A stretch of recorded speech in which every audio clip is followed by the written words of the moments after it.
Chers et chers Homo sapiens, ou devrais-je dire chers Homo microbiens,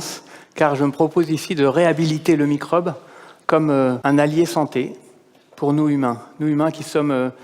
le dernier maillon de cette lignée apparue sur la Terre il y a 1,3 million d'années et qui avons connu l'infection microbienne comme une cause majeure de mortalité. Les travaux de Robert Koch et Louis Pasteur à la fin du 19e nous avaient éclairé sur le concept de microbes pathogènes, de microbes agresseurs et donné cette vision qui est encore très profondément ancrée aujourd'hui dans la perception qu'on a du monde qui nous entoure. Dans ce contexte, à travers le développement de l'hygiène, à travers également la construction de l'amélioration de la médecine de façon assez vertigineuse depuis 1950, avec les vaccins, avec les antibiotiques, on avait appris à contrôler de mieux en mieux la relation entre l'homme et les microbes agresseurs, et ce faisant, augmenter considérablement l'espérance de vie humaine. Dans le même temps, ce que nous éclairaient les études de grandes populations, c'est que progressivement, les grandes pathologies de société moderne, l'obésité, le diabète, les cancers, les allergies, prenaient le pas sur les infections et devenaient des menaces majeures en termes de longévité humaine. Et finalement, cette prise de pas sur la longévité humaine était la nouvelle menace à contrôler pour nous.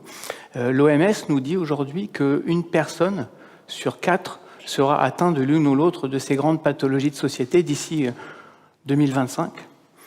Et dans les pays modernes aujourd'hui,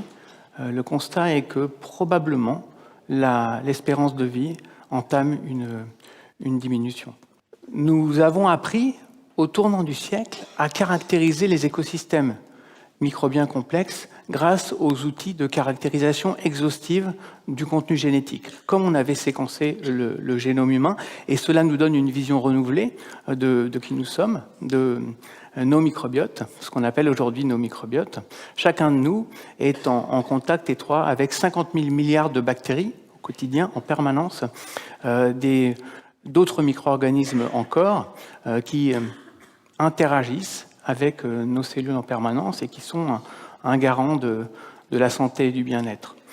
On considère aujourd'hui le microbiote comme un organe à part entière, un organe oublié, un organe aussi passablement maltraité par nos changements de mode de vie récents.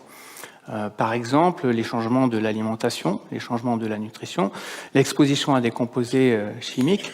et également tout ce qui entoure la naissance, le mode de naissance, l'alimentation postnatale, le recours à des traitements.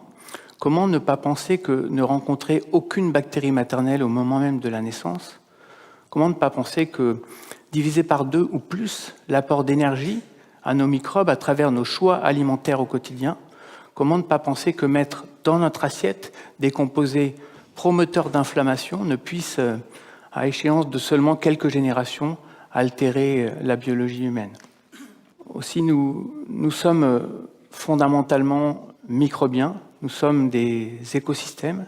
des symbioses, et ce microbiote que l'on construit à partir de la naissance et qui nous accompagne toute la vie interagit en permanence avec tous nos organes. Les outils modernes de la science nous disent aujourd'hui que toutes les grandes pathologies de société moderne, inflammatoires, métaboliques, auto-immunes, les maladies dégénératives, neuropsychiatriques comme la dépression ou l'autisme, sont concernées par une altération du microbiote intestinal, une altération qui se traduit en premier lieu par une perte de diversité et de richesse du microbiote intestinal. Vous êtes bien sûr conscient que nous traversons aujourd'hui cette 6e grande extinction avec une disparition visible d'espèces à la surface de la planète. Peut-être ne savez-vous pas qu'une extinction analogue est en cours dans vos intestins. Et quand on analyse le microbiote de populations de pays modernes, on se rend compte qu'il est appauvri en diversité à travers tous les âges de la vie par rapport à celui de populations de pays restés à l'écart de la modernité. Une perte de richesse et de diversité qui s'accompagne d'une plus grande fragilité face aux maladies chroniques et à leurs comorbidités. Aujourd'hui, on sait que l'altération de cette relation entre le microbe et l'hôte s'accompagne de causalité circulaire. on a cette altération du microbiote, on a cette altération de la perméabilité intestinale, on a cette altération du stress oxydant, on a cette altération de l'inflammation, et ces éléments peuvent s'auto-entretenir en un cercle vicieux qui sera bien difficile de rompre si l'on ne s'adresse que à l'homme et ses symptômes, ou très difficile de rompre si l'on ne s'adresse qu'au microbiote comme peut le faire la nutrition. Le défi qui se présente à nous est donc de réinterpréter l'organisme humain comme une réelle symbiose entre l'hôte et ses microbes, et ce faisant de réinventer la nutrition préventive et la médecine dans une vision à la fois holistique et personnalisée. Pour conclure, en défenseur de cette biodiversité intime et essentielle qui est celle de vos microbes,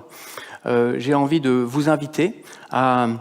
en parler au-delà des tabous et également à nous aider à faire en sorte que la recherche sur la symbiose contribue à la gestion que l'on doit faire aujourd'hui de cette épidémie de maladies chroniques que nous subissons.